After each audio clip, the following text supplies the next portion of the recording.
같이 불러요. 벌써 끝나고 찬양. 너무 가사가 좋지 않습니까? 모든 것이 하나님의 은혜인 줄로 믿습니다.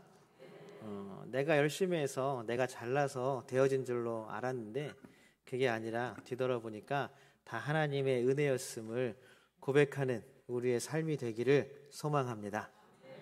그만큼 또 얼마나 감사하고 얼마나 뿌듯하고 얼마나 좋습니까? 우리의 삶이 하나님으로 인하여 한 걸음 한 걸음 나아갈 줄로 믿습니다.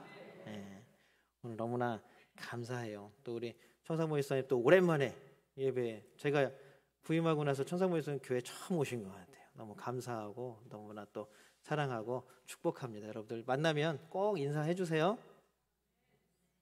인사를 몇 분 안 하시면 서운하실 것 같은데 우리 꼭 만나면 반갑게 인사해 주시기 바랍니다. 예. 우리 이 시간 함께 예배하는 모든 분들 주님의 이름으로 환영합니다. 이 시간 하나님께서 놀라운 은총을 우리 가운데 가득 채워주시기를 축복합니다. 우리 함께 예배하는 모든 믿음의 가족들과 같이 인사 나눌까요? 옆에 앞에 뒤에 보시면서 인사 나눕니다. 사랑합니다. 축복합니다. 예, 악수도 한번 하시고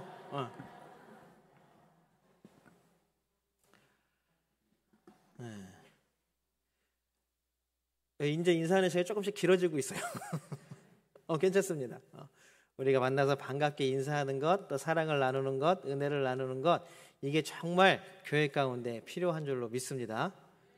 교회 와서 뭐 부동산 얘기하고 차량 얘기하고 할 일이 물론 필요하면 하겠지만 더 중요한 거는 하나님의 은혜 받은 이야기, 또 하나님과 만난 이야기를 함께 나누면서 우리 가운데 은혜를 더욱더 풍성케 하는 일들이 우리 교회 가운데 넘치기를 소망합니다.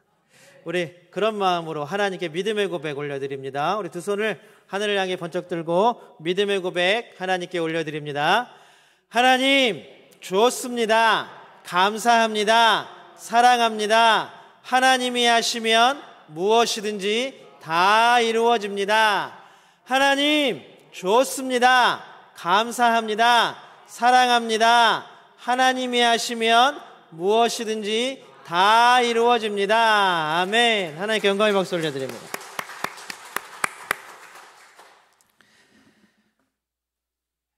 우리 장로님 아까 기도할 때도 나왔지만 우리 이번 한 주 동안 우리의 마음을 굉장히 불편하게 했던 일들이 좀 있었습니다.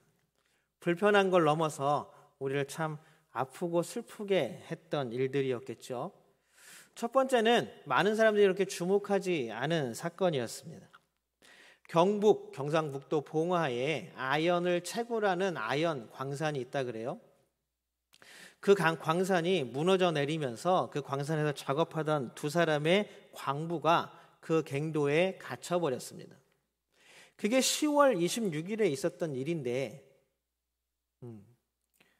지난주 내내 제가 뉴스를 보면서 확인을 하는데 구조되었다는 얘기가 들리질 않는 거예요. 계속 들리는 얘기는 구조하려고 시추 땅을 팠는데 암석이 나와서 실패했다. 그리고 다른 쪽으로 구멍을 뚫었는데 잘못 뚫었다. 그래서 계산을 해서 다시 회의를 해서 뚫었는데 잘못 거기가 아니었다. 이런 기사들만 계속 일주일 내내 보았습니다. 이상하게 그런 기사들을 보거나 그런 뉴스들을 접하면 마음이 불편해요. 괜히 막 저도 힘들어지고 같이 우울해지고 기도하려고 무릎 꿇으면 그런 기도들이 먼저 나오게 됩니다. 여러분들도 저와 마찬가지이실 것 같아요. 근데 정말 다행히 지난주 금요일 날 밤중에 속보로 구조 완료 이 기사가 뜨더라고요. 무사히 두 분 다 생명에 지장 없이 두 분 다 무사히 구조되었다라는 기사를 보고 나니까 또 제 마음이 너무 안심이 되는 거예요. 여러분들도 그러셨죠? 참 같이 힘들어하고 아파하고 또 같이 안심하고 기뻐하는 그게 우리의 마음인 줄로 믿습니다.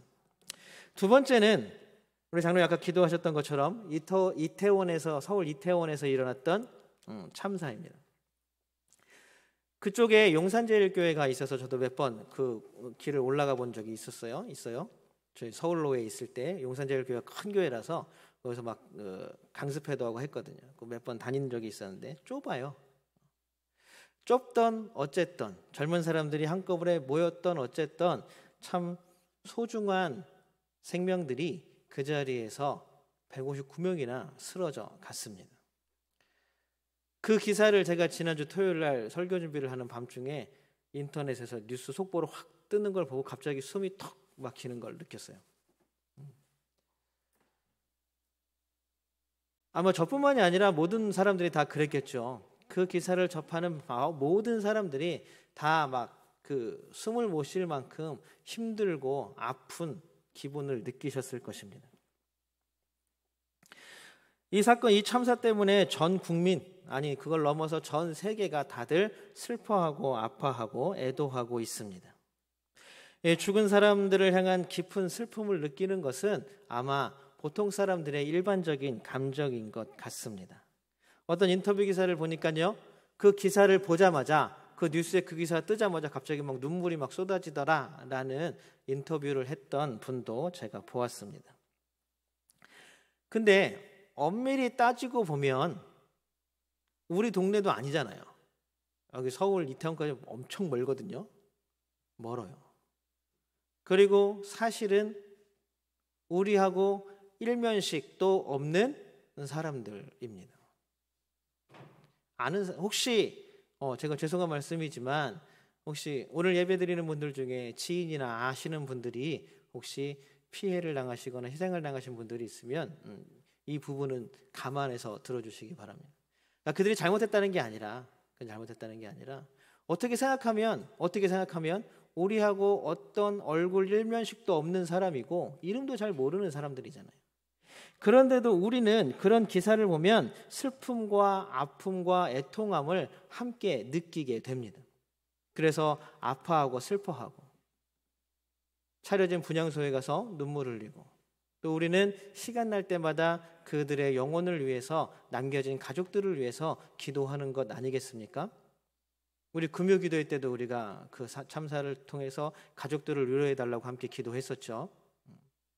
그리고 또 저희 기장총회가 금요일 오후에 함께 모여서 광화문에서 기도회를 열기도 했습니다.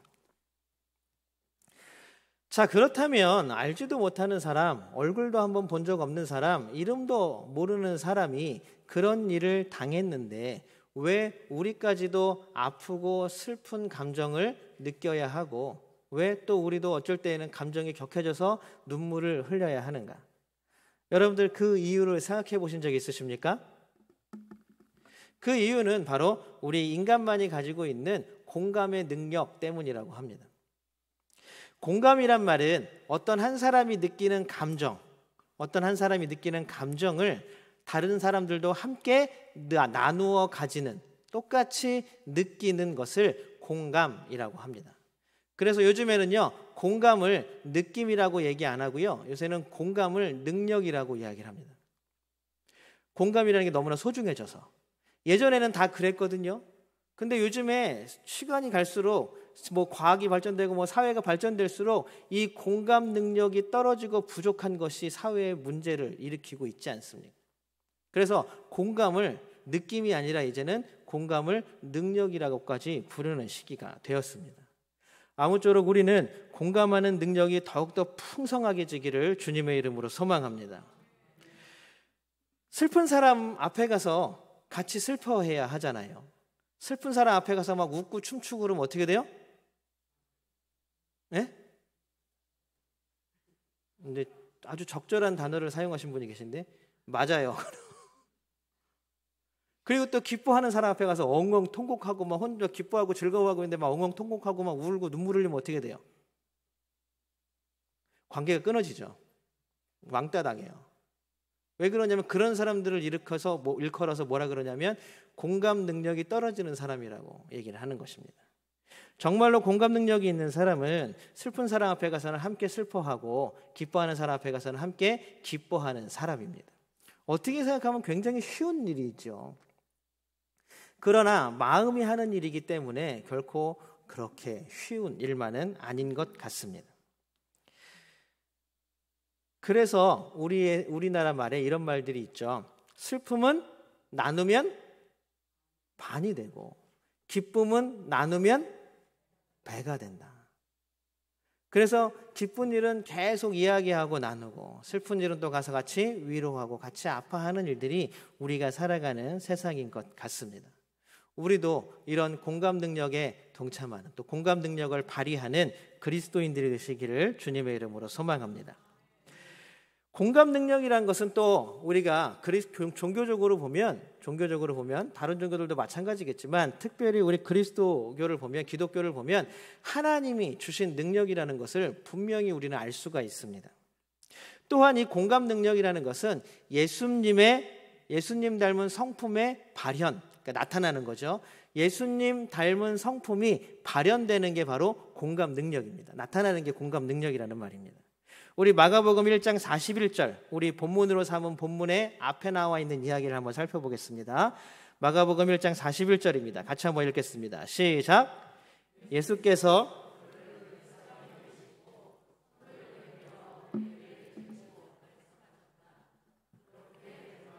깨끗하게 되어라. 여러분, 나병 환자가 예수님께 자신의 병을 낫게 해달라고 좀 간청했어요. 그러니까 그에 대한 요청에 대한 답을 예수님이 해주시는 게 1장 41절입니다.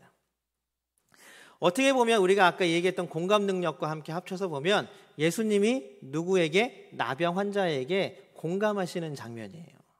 같은 감정을 느끼시는 장면입니다. 예수님은 특별히 오늘 나병 환자를 보시면서 뭐라고 표현하냐 하면 불쌍히 여기셨다. 우리 지난주에도 불쌍히 여기셨다 나왔고 우리가 예전에 설교 만남이라는 주제로 할 때에도 불쌍히 여기셨다라는 주제로 한번 말씀을 나눈 적이 있죠. 예수님은 만나는 모든 사람들을 다 불쌍히 여기시는 분인 줄로 믿습니다. 우리도 마찬가지예요. 예수님은 우리를 보시면서도 불쌍히 여겨주시는 분입니다. 그래서 우리가 울면서 기도할 때에 가장 많이 하는 기도의 문구 중에 뭐가 있냐면 주님, 우리를 불쌍히 여기소서. 그냥 우리가 하는 기도뿐만이 아니라 여러분 프랑스에서 떼제 공동체에서 하는 기도 중에요 하나님께 드리는 간구의 기도 중에 바로 이게 있어요. 우리를 불쌍히 여기소서. 주님, 우리를 불쌍히 여기소서. 이거를 1시간 동안 계속 되뇌이는 거예요. 이게 떼제 공동체의 기도입니다. 주님께서는 우리를 불쌍히 여겨주실 줄로 믿습니다. 그럼 왜 불쌍히 여겨주시냐? 우리의 삶이 하나님 보시기에, 주님 보시기에 불쌍히 보이기 때문이잖아요. 나병 환자, 또 오늘 우리가 본문의 주인공으로 삼은, 주인공은 아니죠. 본문에 나오는 중풍병자, 이 사람들만 불쌍하냐? 아닙니다. 나병 환자나 중풍병자가 그 당시에는 굉장히 큰 죄인으로 취급받았어요. 저렇게 낫지도 지금이야 좀 낫게 하고 고칠 수 있는 병이긴 하지만 그 당시만 해도요 고칠 수 없는 병이고 전염병이라고 생각했어요. 나병이 얼마나 여러분들 지금 한센병이죠. 옛날에 막 천시 부를 때는 문둥병이라고도 막 불렀던 병입니다. 여러분 한 20년 전까지만 30년 전까지만 해도요 이 나병이요 전염병이라고 생각하는 사람들이 많았어요. 혹시 지금도 그렇게 생각하시는 분들이 있으신가요? 이거는 유전되는 병도 아니고요. 이거는 전염병도 아니라 그래요. 그게 이제 밝혀진 과학적인 사실이죠. 근데 여러분들 2차 대전 때요. 독일에서 나치가요. 이 한센병 환자들을 어떻게 처리했는지 아세요? 그냥 다 죽였어요. 한센병 환자는 독일인이고 뭐고 다 필요 없어요. 다 죽였어요. 게르만족이고 뭐고 다 죽였어요. 왜냐하면 인간의 조건에 부합하지 않는다는 거예요. 인간의 조건에. 그 분이 뭐냐면 한센병, 문둥병 걸린 사람은 인간의 조건을 갖추지 못했기 때문에 인간이 아니라는 거예요. 그래서 죽였어요. 집단 학살 당했습니다. 우리가 잘 알고 있는 우영우 변호사도 마찬가지죠. 그가 앓고 있는 병, 여러분 옛날에 나치들은요 그런 정신병이 뭐라 그래야죠? 그런 병을 앓고 있는 사람들도 다 죽였습니다. 왜냐하면 인간의 조건을 갖추지 못했다는 이유였어요. 근데 죽이지는 않았지만 여러분 예수님 당시에 나병 환자, 중풍병자 모든 병자들은요 어떻게 취급됐냐면요 하나님께 벌을 받는 거라고 취급됐어요. 야, 너 뭔가 잘못했어요. 하나님한테 벌 받는 거 아니야. 너 어떻게 할 거야? 심지어는요 나병 한센병은요 사람들에게 전염된다라는 인식이 있어서요, 성 안에 살지도 못하고요, 쫓겨났어요. 성 밖에서 살았어요. 알아서 살아야 되는 거예요. 그 사람이 다가오면요, 부정함이 옮겨지기 때문에 돌을 던져요. 그 뭐 머리도 깨지고 피도 나고 막 하겠죠. 그때도 이 사람들은 사람으로서의 정당한 대우를 받지 못했습니다. 그러면 중풍병자라고 나았을까요? 마찬가지였습니다. 성에서 쫓겨나거나 이런 적은 없었지만 부정한 사람이니 그 사람과 함께 만나거나 이야기 나누거나 하는 것들도 마치 나를 부정케 하는 것이라고 생각해서 그들과 함께하지 않았습니다. 여러분들, 우리의 삶에 만나거나 이야기 나누거나 함께하기가 꺼려지는 사람들이 혹시 있으십니까?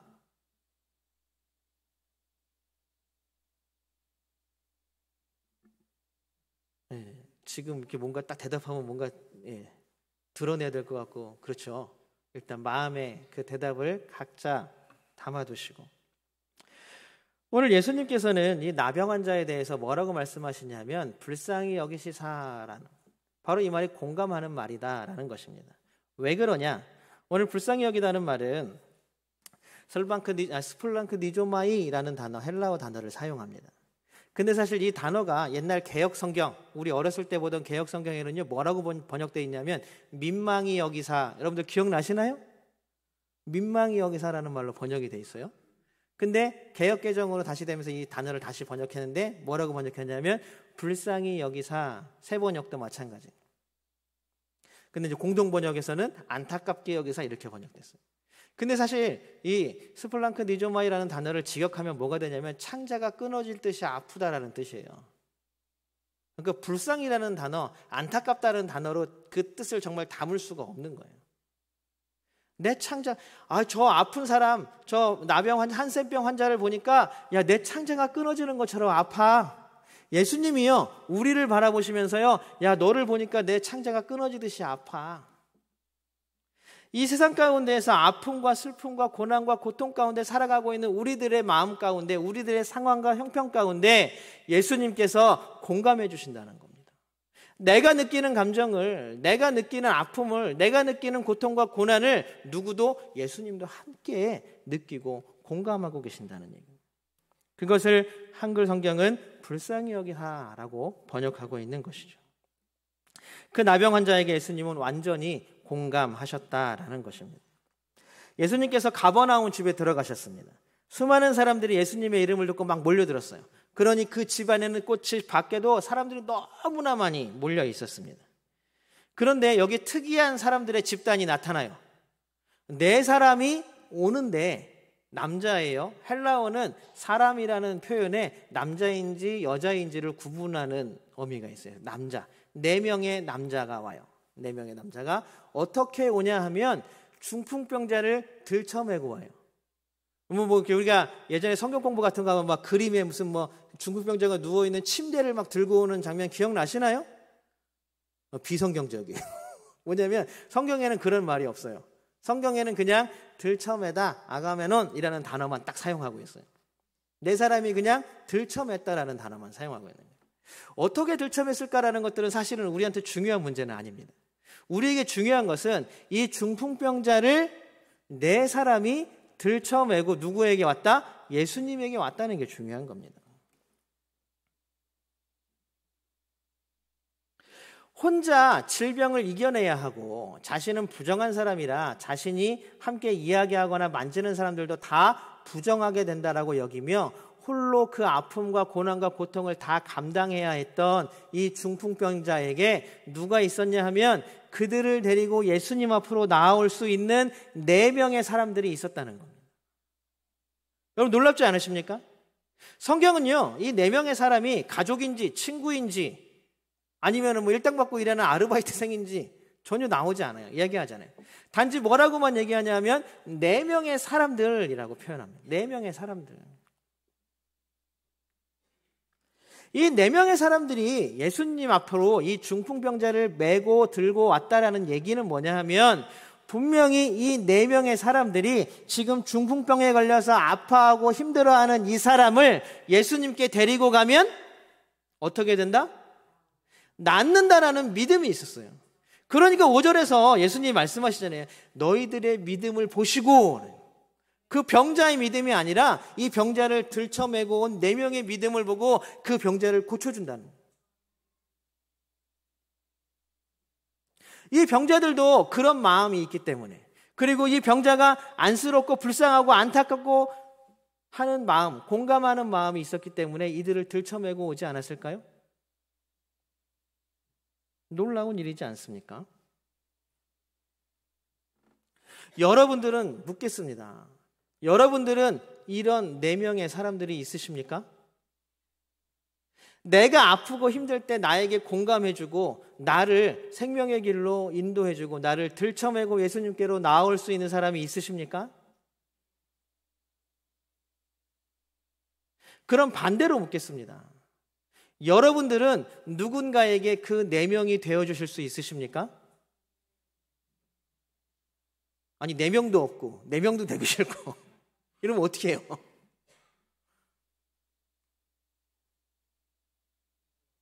여러분, 우리에게는 기도의 동역자가 있어야 돼요. 내가 힘들고 아플 때 내 마음과 같이 공감해 주면서 함께 하나님 앞에 나와서 기도해 줄 수 있는 기도의 동역자들이 있어야 될 줄로 믿습니다. 가족이라든가, 아까 4명이 정체가 가족인지 친구인지 뭔지 아무 밝히지 않잖아요. 그것은 뭐냐 하면 누구든지 가족이든지 자녀들이든지.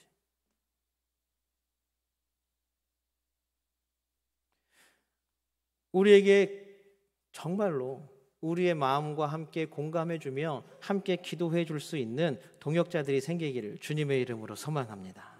그 아픔을 나누어 줄 수 있는 사람, 그 고난과 고통을 함께 나누어 줄 수 있는 사람이 우리가 살아가는 지금 이 시대에는 너무나 필요한 줄로 믿습니다.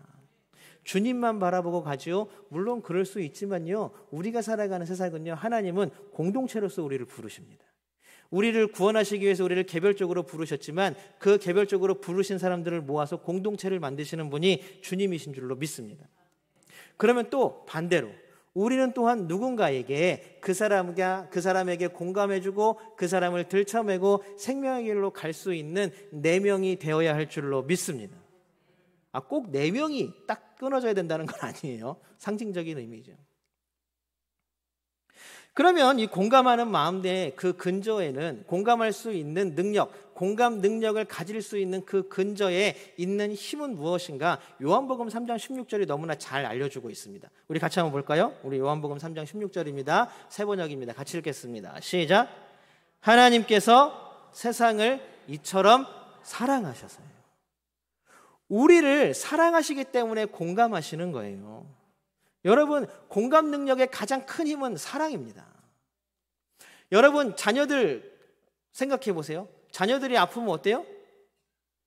예수님이 느끼는 거와 똑같아요. 내 창자가 끊어지는 것 같아요. 아이가 아파서 밤새 열이 올라가지고 막 울고 불고 응급실에 데려가서 막 닝게를 꽂고 있는 상황 여러분들 경험해 보셨죠? 저희도 몇 번이나 그랬는지 몰라요. 그래서 부모님들이 자주 하는 말이 있잖아요. 뭐예요? 차라리 내가 아파서, 차라리 내가 저기에 누워 있었으면 좋겠다.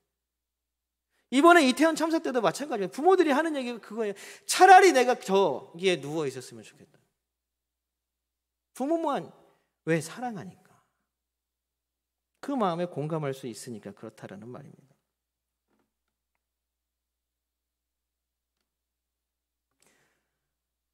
하나님께서는요, 우리를 너무나 사랑하시기 때문에 우리의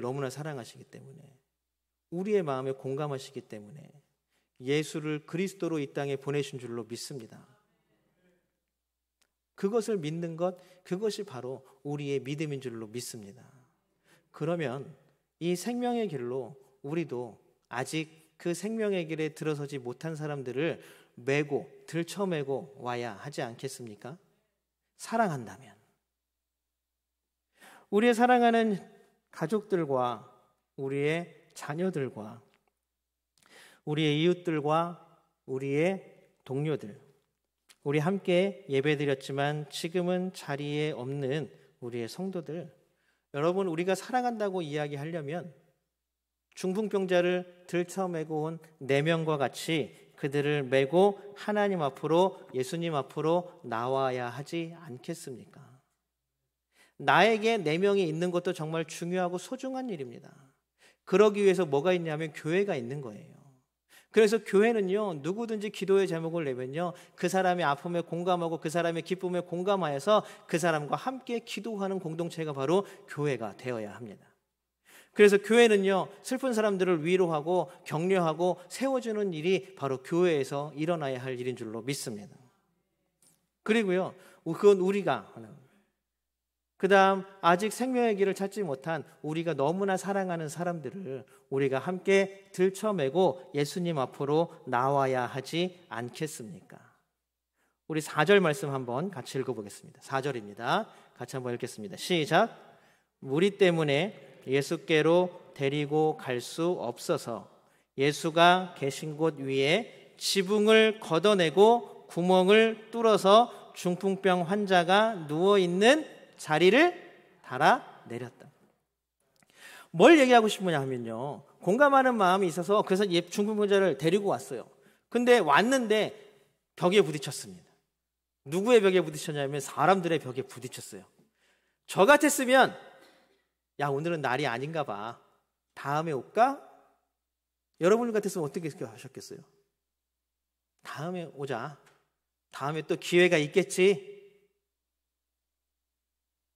여러분들도 저와 같은 마음이니까 아무 말 못 하시죠? 다음에 기회가 있겠지. 다음에 오자. 그래, 오늘은 날이 아닌가 봐. 그래. 뭐 평생 이렇게 살았는데 좀 더 산다고 뭐 너 아픈 병 가지고 산다고 뭐 문제가 있겠어? 위로랍시고 아마 저는 그렇게 했을 것 같아요. 그런데요, 이 4명은 특이합니다. 그 벽에 부딪혔는데도 불구하고 포기하지 않습니다. 뭐 이렇게 살펴보니까 여러분들 옛날 이스라엘 집에는요, 지붕으로 올라가는 계단이 밖으로 나 있었어요. 그래가지고 그런 얘기 하잖아요. 그날 멸망의 날이 오거든 지붕에 있는 사람들은 어떻게 해요? 집으로 들어가지 말라 그러잖아요. 이거 저는 어렸을 때는 그러면 지붕에서 뛰어내리라는 얘기인가라고 생각했는데요, 이스라엘의 집 구조가요, 계단이 집 안에 있는 게 아니라 옥상으로 올라가는, 지붕으로 올라가는 계단이 어디 있냐면 밖에 있어요. 밖에. 그리고 지붕도 얼기설기 막 나뭇가지나 이런 것들을 얽어놓은 집이 많아서 그 뚫는다는 건 사실 쉬운 일입니다. 그 대신 다시 고쳐주긴 해야겠죠, 뚫은 다음엔. 그러니까 이 사람들이 이렇게 보니까 지붕 위로 올라갈 수 있는 길이 있는 거예요. 그래서 그 길로 올라갑니다. 그래서 어떻게 해요? 그 아픈 사람을 달아서 예수님 앞으로 내린. 여러분, 이렇게 수고를 할 수 있는 마음은 사실은 믿음도 믿음이지만 그 환자를 사랑하는 마음이 더 크다는 이야기입니다. 여러분들, 우리가 지금 주보에 보시면, 뒷면에 보시면 우리가 작정한 사람들의 명단이 쭉 나옵니다. 지난 주일까지 또 추가된 사람들까지 해가지고 오늘 다 명단에 넣어놨는데 104명이에요. 중복된 사람들 다 빼고요. 중복된 사람들까지 다 합치면 엄청 거의 200명 돼요. 근데 여러분, 이 사람들을 정말로 사랑한다면 우리가 하나님 앞으로, 예수님 앞으로 데리고 오는데 두려워하고 머뭇거려야 할 이유가 무엇이겠습니까? 지금 이 4명은 지붕을 뚫고서라도 그 사람을 예수님 앞에 내려놓고 만나게 하는데, 여러분들은, 우리들은 사랑하는 사람들을 위해서 그래, 다음에 하지 뭐 그럴 수도 있습니다. 그러나 과연 다음이라는 시간이 언제 우리에게 다시 다가오겠습니까? 하나님께서 주신 이 시간들을 우리가 사랑하는 생명들을 하나님 앞으로 인도하는 삶이 되기를, 시간이 되기를 주님의 이름으로 소망합니다. 우리도 마찬가지로 하나님께 공감받고 위로받고 사랑받는 존재입니다. 믿으십니까? 그렇다면 우리가 하나님께 받는 공감과 위로와 격려와 그 사랑을 우리가 사랑하는 사람들도 함께 누리게 해야 당연한 것 아니겠습니까? 사랑하는 성도 여러분, 이제 우리가 사랑한다는 말을 이제 우리의 손과 발로 드러낼 때입니다. 아파하는 사람들과 함께 아파하고 슬퍼하는 사람들과 함께 슬퍼해야 합니다. 우리가 들어선 길이 생명의 길이라고 믿는다면 그 생명의 길로 아직 들어서지 못한 사람들을 인도해야 할 줄로 믿습니다. 그 놀라운 사랑의 초청이 우리를 통하여 일어나고 드러나기를 주님의 이름으로 축복합니다. 우리 함께 찬양합니다.